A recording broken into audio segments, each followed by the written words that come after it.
les marchés financiers avec IG Markets, CFD Trading. Bonjour, c'est Gilles du site boursicoté.com. Voici l'analyse technique des principales paires de devises du marché Forex, ainsi que l'analyse de l'or et du pétrole pour les matières premières. Nous sommes le mardi 14 juin 2011. Avec aujourd'hui une continuité dans la hausse de la paire euro-dollar, puisque suite à ce mouvement haussier que nous avons eu et sur lequel nous avions tracé des retracements de Fibonacci, eh bien nous apercevons que la zone qui est comprise encore une fois entre les 50% et les 61,8 a fait office de point de rebond, puisque nous avons eu un joli retournement, vous voyez.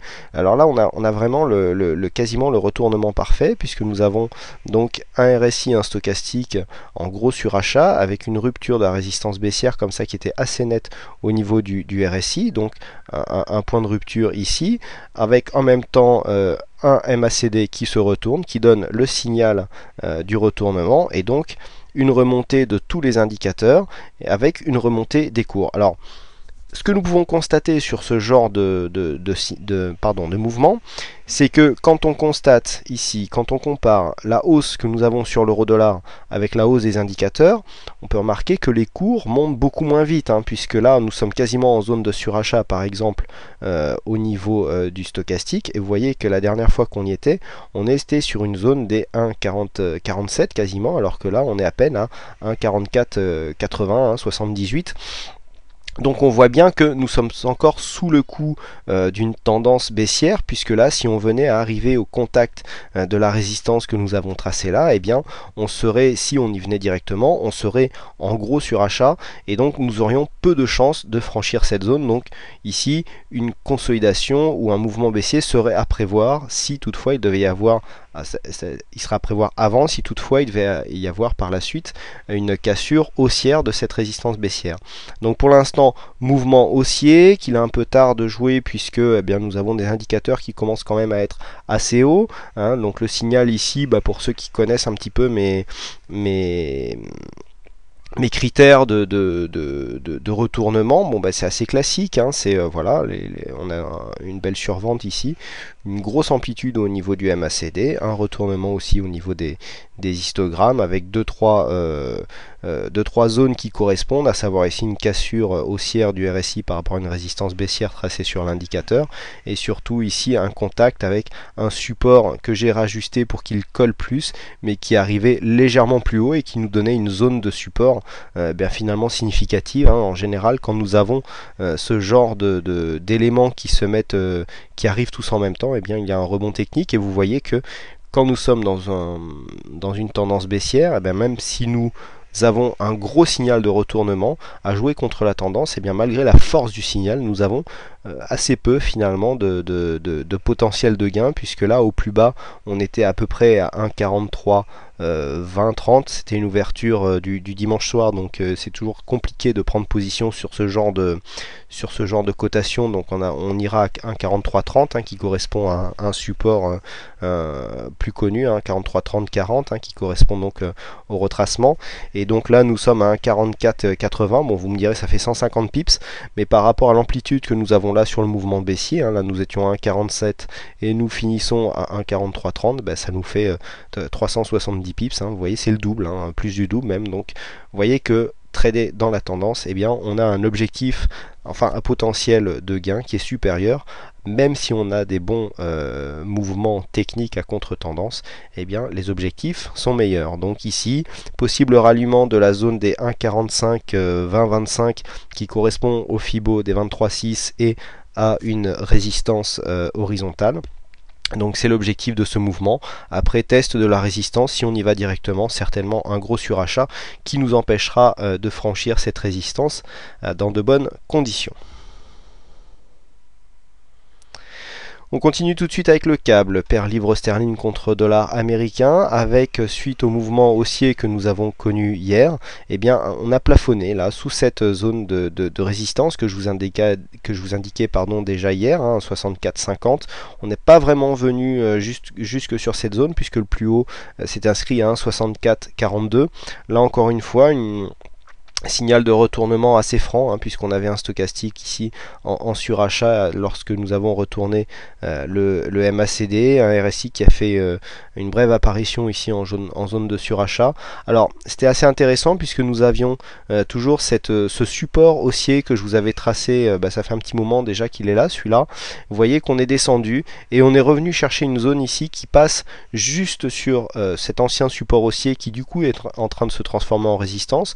Nous avons la résistance horizontale majeure des 1,6450 qui n'est pas loin et un retracement de Fibo. Donc là on a un nœud d'indicateur technique qui nous provoque un retournement très court terme, et donc on le voit sur les indicateurs. Là on pourrait très bien venir consolider. Alors première phase de consolidation ici sur les 1,6360. En cas de rupture assez nette, on pourrait venir chercher la zone des 1,63 assez facilement, hein. Vous voyez, c'est une zone en général qui fait un bon objectif. On a pas mal de mouvements qui s'arrêtent sur cette zone, tant à la hausse, hein, sur ses précédentes phases, qu'à la baisse ici lors de cette phase là.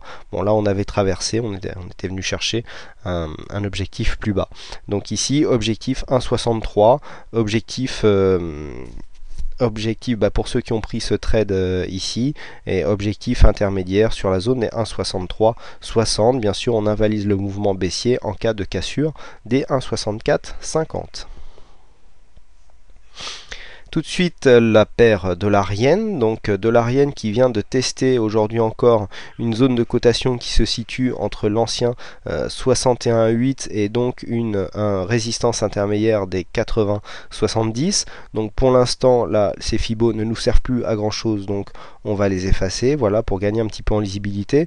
Et donc ce que l'on peut constater, c'est que nous avons un support là qui est un peu plus bas maintenant, et que surtout c'est la zone des 80-70 qui pour l'instant fait office de résistance. Alors nous avons une zone de résistance baissière qui passe pour les prochaines heures quasiment au niveau des 80-70. Au niveau des indicateurs, là on pourrait avec une bonne dynamique venir traverser. Donc il faudra voir, hein, ce test, mais si nous avions une cassure haussière de cette zone, eh bien le signal donc de reprise de tendance haussière sera assez fort, puisqu'on sortirait de ce trend baissier par le haut, et donc on pourrait retourner ici sur un mouvement haussier. Alors par contre attention, pour vraiment valider cette cassure, il faudra passer au-dessus de la zone des 81,80, hein, qui correspond au plus haut qui avait testé ce trend lors de la séance du 31 mai. Voilà, donc sortie de cette zone baissière ici qui se fait avec peu de dynamique, mais là on est en train d'amplifier le mouvement. Les indicateurs sont assez bien positionnés, hein, pour tester une possible cassure du trend haussier, donc à surveiller. Bien entendu, si on passe sous la zone des 80,10, hein, 80,1, eh bien on invalide totalement une possible cassure haussière imminente des cours, donc en direction de nouveau plus haut. On passe tout de suite aux matières premières et à l'or. Donc l'or qui s'est trouvé un support sur le retracement des 50% que je vous avais donné comme objectif la semaine dernière si on cassait la zone des 38,2. Donc là ici ça a été assez facile. On voit que la zone de 50% fait un office de bon support, puisque nous avons oscillé aujourd'hui entre deux Fibo, hein, à savoir le Fibo des 38,2, à savoir 1522,5, et le Fibo des 50% qui se situe à 1512,80. Ces deux Fibo étaient déjà sur les graphes depuis quelques jours, hein, puisque suite à la cassure ici des 23,6, nous avions déjà les retracements tracés. Vous voyez que donc les Fibonacci ici, eh bien, nous donnent des points assez intéressants, puisque là l'objectif des 1512,80 est assez optimum, hein, par rapport au mouvement que nous avons actuellement. Donc là au niveau des indicateurs, on serait plutôt sur une dynamique haussière. On voit ici les indicateurs qui sortent d'une zone de surachat, le MACD qui a une dynamique haussière pour l'instant. Attention, quand on voit apparaître des petits histogrammes rouges comme ça veut dire que nous avons une certaine faiblesse, donc mouvement assez léger. Là on voit bien qu'on n'arrive pas à sortir de la zone ici des 38,2, donc une cassure des 1522,25 validerait une reprise à la hausse, et on pourrait revenir facilement chercher les 1530, voire en extension les 1534,40 qui correspondent au retracement des 23,6. Attention, nous avons une ancienne zone de support qui s'est changée en résistance au niveau des 1532,80, 1532 entre 20 et 80.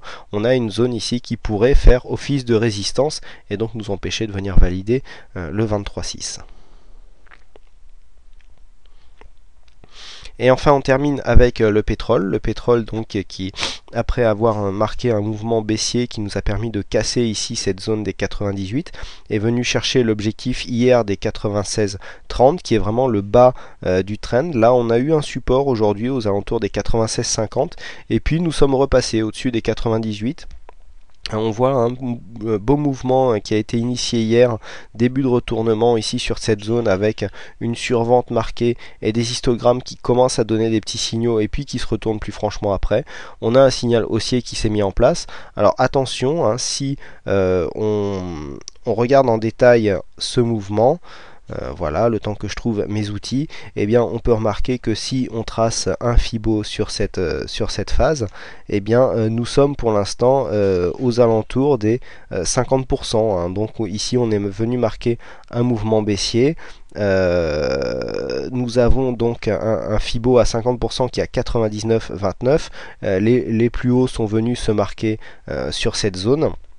Et donc on pourrait bien plafonner sous cette zone et repartir à la baisse. Donc attention en cas de cassure ici des 96,13 hein, qui correspond au plus bas. Mais bon, déjà si nous arrivons au 96,36 pardon, qui correspondent à un support relativement intéressant à trader, s'il y a cassure, eh bien nous aurions donc une alerte baissière sur le WTI puisque nous casserions des plus bas depuis maintenant quelques temps, hein, puisque quand on voit la suite à cette descente que nous avons eue, eh bien ce support ici est un support relativement important, hein. Donc une cassure ici de cette zone de support, eh bien nous donnerait un gros signal baissier. Voilà ce que l'on peut dire donc sur cette analyse technique. Écoutez, sur ces analyses techniques, pardon. Écoutez, il ne me reste plus qu'à vous souhaiter à toutes et à tous une bonne soirée, bonne chance dans vos trades, et je vous donne rendez-vous dès demain pour de prochaines analyses.